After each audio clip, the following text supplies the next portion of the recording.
Hello everyone. With this instructional teach, I will explain the theory behind the contiguity principle using examples of how and how not to use text with graphics. When descriptions of images are not placed very close to the images, in close proximity in other words, then students must use their precious cognitive resources searching for words which connect to which part of the image. According to Mayer, this closeness principle lets students devote their cognitive resources to the processes of active learning, including building connections between words and pictures. In other words, if you are using on-screen text to explain a graphic, the closer in proximity the words are to the part of the graphic that it refers to, the less likely it will cause cognitive overload. Let's look at a few examples. This example shows two different ways of presenting the same information about the water cycle. The top example separates the important definitions from the image of how the water cycle works.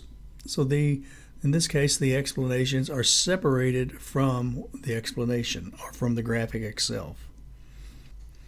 The bottom example incorporates the spatial contiguity principle and includes the important definitions in the illustration itself.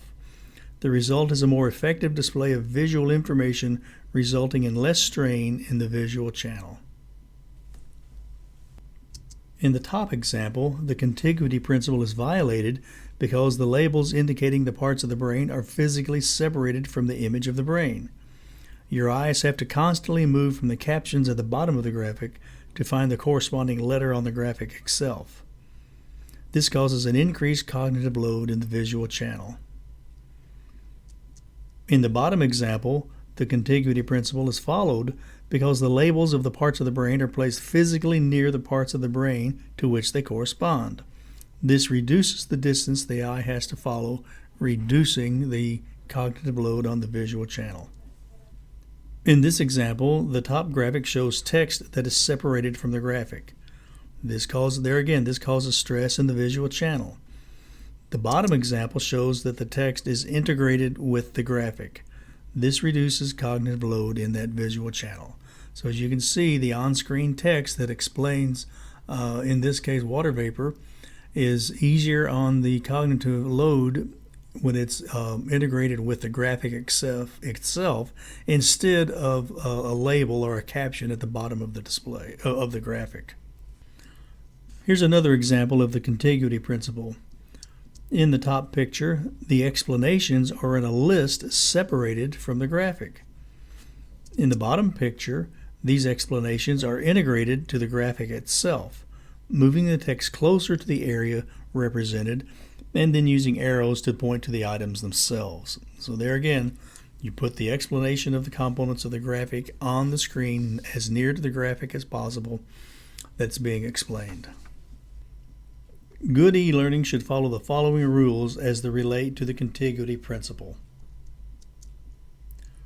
Screens that place printed text next to the portion of the graphic it describes. This is using the contiguity principle properly, placing printed text next to the portion of the graphic it describes. We've just seen a lot of examples of that. If you have feedback, it should appear on the same screen as the question and responses, so the feedback should be in close proximity to these. The same thing with the directions. They should appear on the same screen in which the steps are to be applied. Linked information does not appear in the windows that obscure related information on the primary screen. Animations that can be played independently of text that describes the animation. Text should be placed next to or within the graphics rather than below them.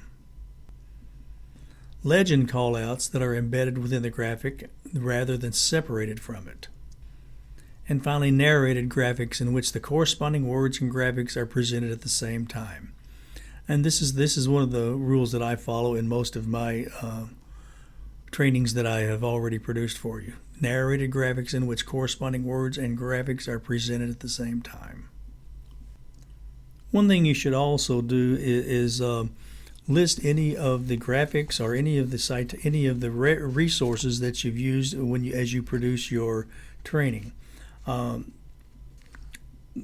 It's called fair use policy. For educational purposes, you can use graphics and text that are from the internet as long as you cite them.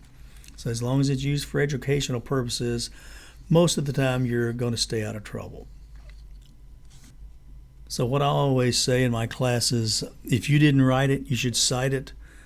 Or in this case, if you didn't create the image, you should cite it. So with this teach, I've tried to explain the theory behind the contiguity principle using examples of how and how not to use text with graphics. You will use these concepts as you develop your training.